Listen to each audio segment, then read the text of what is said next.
Mesdames et messieurs, heureuse de vous retrouver. Bonjour et bienvenue dans cette nouvelle édition de votre journal de 15 heures, dont tels sont les principaux faits. Le président de la République, en marge du 29e sommet arabe tenu dans la ville d'Al-Dammam, a rencontré ce matin le prince héritier du Royaume d'Arabie Saoudite. Et en Syrie, l'enquête internationale sur l'attaque chimique sur la Ghouta orientale a bien démarré, même si qu'elle s'annonce délicate.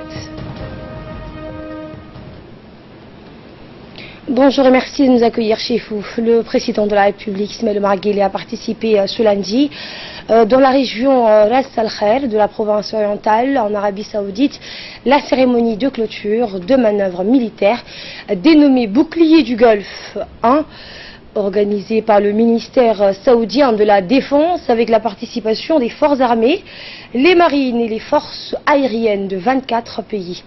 La cérémonie de clôture de cet exercice qui s'est redoublée pendant un mois par le roi Salman Ben Abdelaziz, le roi d'Arabie Saoudite et le chef suprême des forces militaires saoudiennes ont assisté de nombreux dirigeants arabes qui ont participé hier les travaux de la 29e sommet arabe ainsi que les chefs de l'État et des gouvernements d'un certain nombre donc de pays, frères et amis, tels que le président du Tchad, le président de la République du Mali, le Premier ministre du Pakistan et le prince héritier des Émirats arabes unis.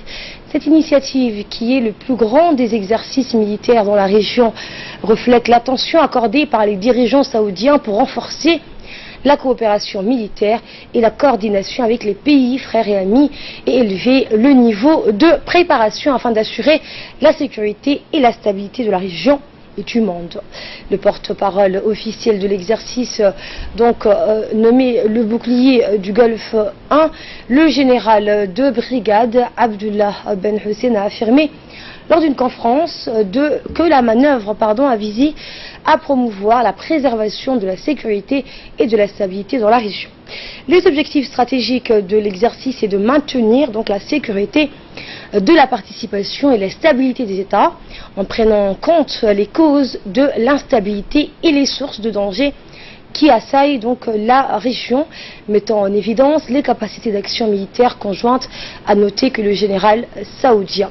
Il convient de noter que la délégation djiboutienne accompagnant le président Guelleh comprenait notamment le ministre des Affaires étrangères et de la coopération internationale, Mohamed Ali Youssouf, le ministre de la Défense, Ali Hassan Bahdon, et le chef d'état-major général des forces armées, le général Zakaria Cheikh Ibrahim.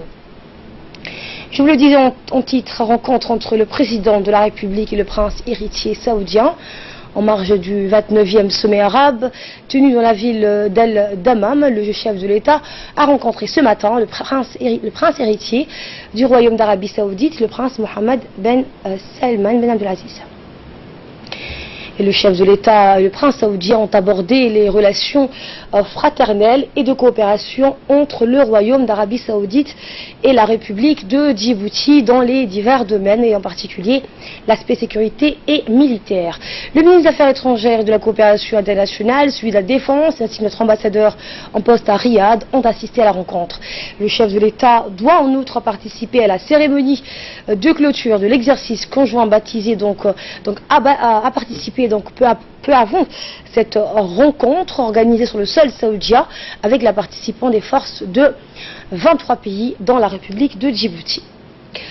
Retour à Djibouti, une conférence débat sur les réformes à mener pour améliorer les relations dans le monde des affaires entre administration publique et secteur privé a eu lieu ce matin à la Chambre de commerce de Djibouti.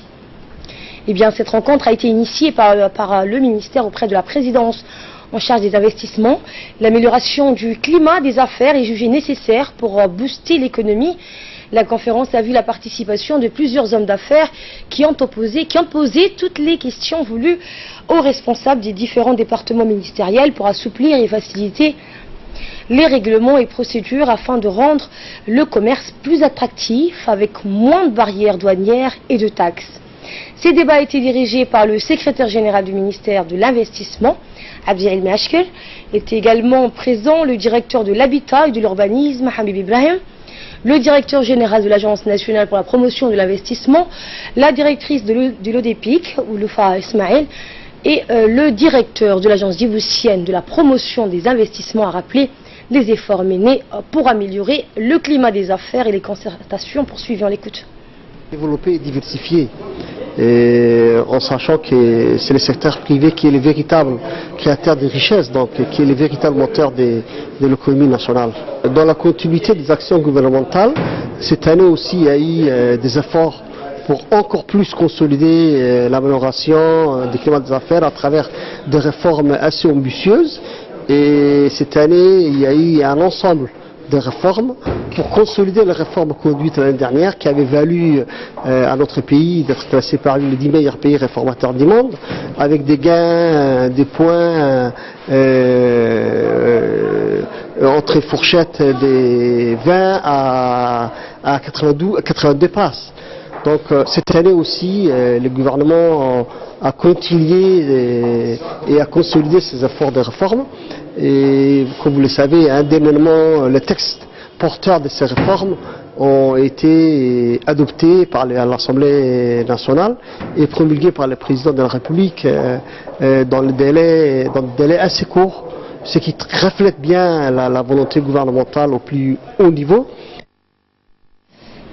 Et on le rappelle, ces débats ont été dirigés par le secrétaire général du ministère de l'investissement, Abdi Elmi Ashki. On lui a demandé justement ce qu'il en pensait. Nous sommes là pour poursuivre la communication que nous avons la communication que nous avons mis en place pour vous expliquer les progrès qui ont été faits au sujet du business. Il y a, vous savez que le gouvernement s'est attelé à améliorer l'environnement des affaires. Le gouvernement aussi a écouté vos doléances, vos préoccupations et en fonction de ça, un certain nombre de textes législatifs et réglementaires ont été pris. Je vais vous donner la liste ici. Vous avez les plans architecturaux, vous avez la Commission nationale de conciliation fiscale, les formalités de création d'entreprise, redevance de l'OTPIC, Code de procédure civile, Code général des impôts, la propriété foncière. Et les techniciens concernés sont là, qui vont vous expliquer, des gens qui ont travaillé sur ça, et notamment la fiscalité qui vous concerne. Également dans l'actualité, le Centre de recherche d'information et de production de l'éducation nationale, ou CRIPEN, a lancé aujourd'hui le second grand concours scolaire. La cérémonie de lancement a été dirigée par le secrétaire général de l'éducation nationale et de la formation professionnelle, Mohamed Abdallah Mahyoub. On prépare à cet événement annuel tous les hauts cadres du département, notamment le directeur général du CRIPEN, Saïd Nour Hassan, le directeur général de l'enseignement, Abdi Guiré, la directrice de l'enseignement public, Lula Elabé, le directeur de l'administration, Salah Alouane Issé, ainsi que les responsables du comité d'organisation de ce concours. Lancé l'année dernière, ces jeux ludiques et pédagogiques proposent des questions liées au cours et les sujets étudiés en classe dans les disciplines générales, comme les sciences et les mathématiques, mais aussi la langue française et l'histoire-géographie au même titre que les sports. Des questions touchant aux connaissances et la culture générale sont également posées aux meilleurs élèves de chaque collège. Notant que les premiers jeux de cette seconde édition du grand concours scolaire qui a vu se confronter ce matin les élèves du collège de Boc à ceux du collège de la Nativité. Dans un mot prononcé à cette occasion, le secrétaire général du MENFOP a mis l'accent sur l'intérêt de ces jeux et l'éveil des classes. Il a par ailleurs félicité tous ceux qui ont généreusement participé à la mise en place de ce projet. Et on va retrouver l'appel à la prière, on se retrouve juste après ça.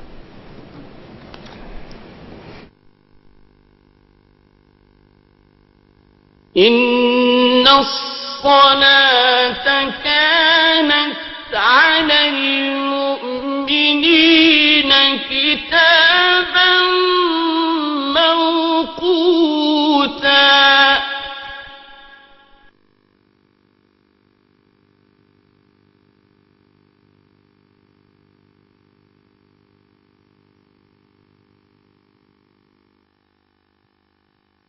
الله أكبر الله أكبر الله أكبر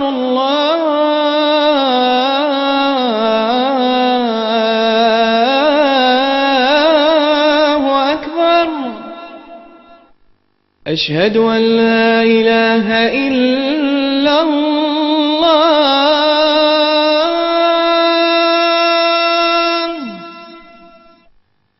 أشهد أن لا إله إلا الله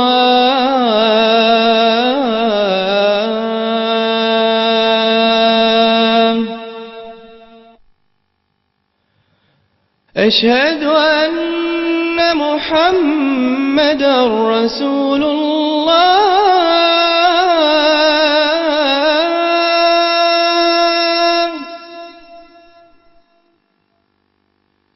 أشهد أن محمدا رسول الله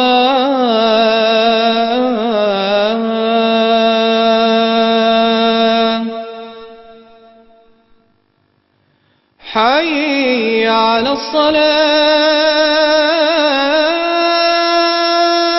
الصلاة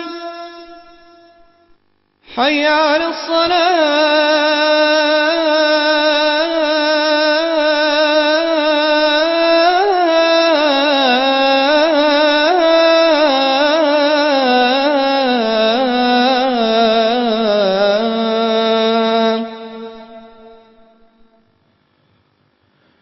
حي على الفلاح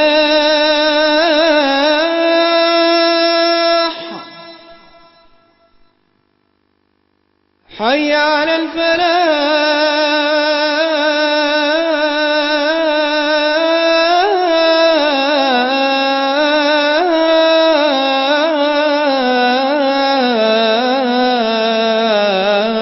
الفلاح الله أكبر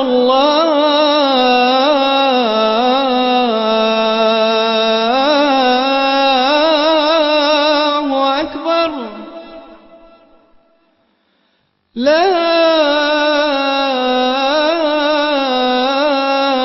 إله إلا الله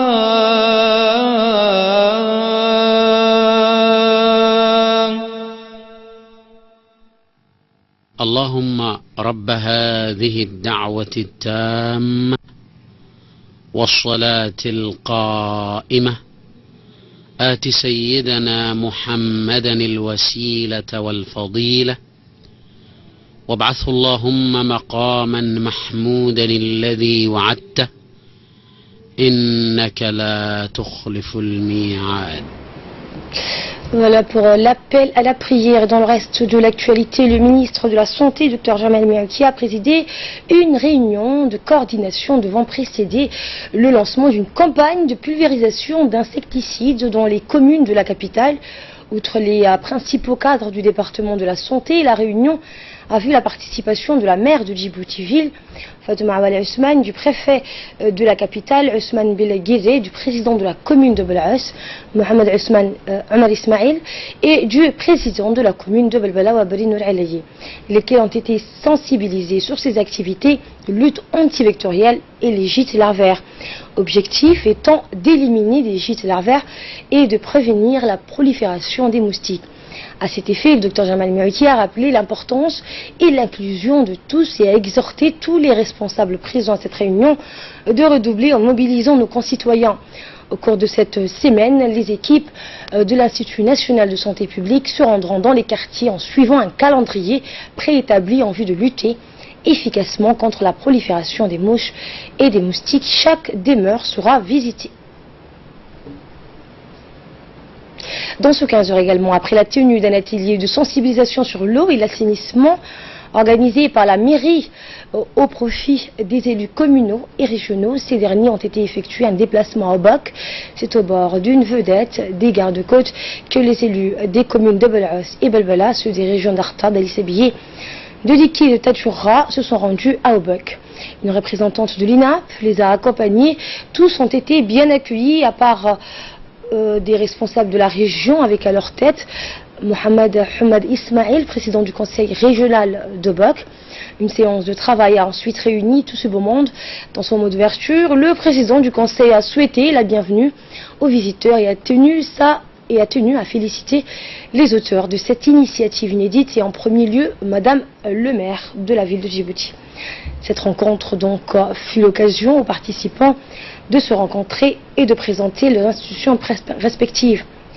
Au programme également les visites du terrain. Ainsi, la délégation a visité la résidence historique Léonce Lagarde, chantier de construction d'un nouveau réservoir d'eau, le camp de Markazi, le centre commercial 6 en emplacement de la première école primaire d'Obok, centre d'autonomisation des femmes géré par la FOUD, la pêcherie d'Obok. Après une visite guidée de la ville d'Obok, la journée riche en couleurs s'est achevée par un déjeuner organisé en l'honneur de visiteurs de marque au centre touristique Hugef, avec en présence fort apprécié de M. Hassan Dabel Ahmed, préfet de la région d'Obok. Raccompagnés à l'escale, les élus communaux et régionaux ont regagné la capitale par la même voie maritime et ont exprimé leur grande satisfaction.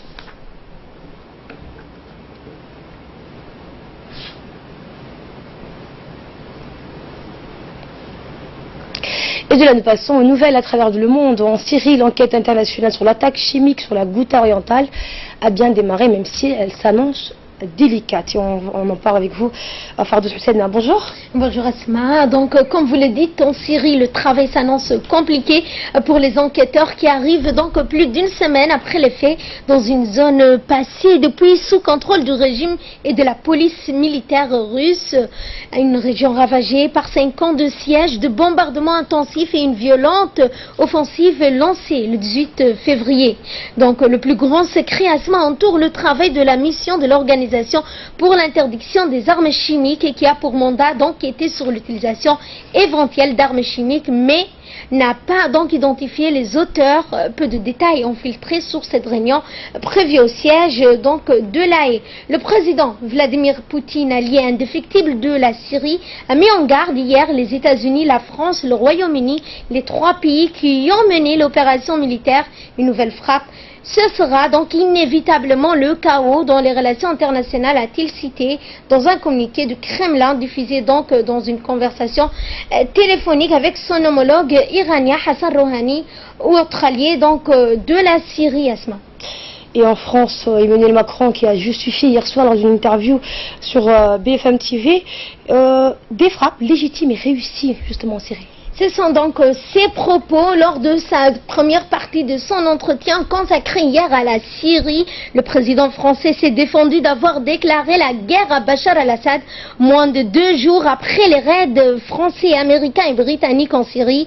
Emmanuel Macron a une nouvelle fois pointé du doigt la position de la Russie, jugeant que les Russes sont complices. Ils n'en ont pas donc utilisé du chlore, mais construisent donc méthodiquement l'incapacité de la diplomatie internationale. Critiqué par certains pour avoir donc suivi les États-Unis, le président a assuré donc Asma, convaincu donc Donald Trump de ne pas retirer ses troupes en Syrie et de limiter les frappes militaires aux sites de production d'armes chimiques. Mais peu après donc l'interview, Asma, la Maison Blanche a affirmé dans un communiqué que le président Trump souhaiterait donc le retour de ses troupes en Syrie le plus vite possible.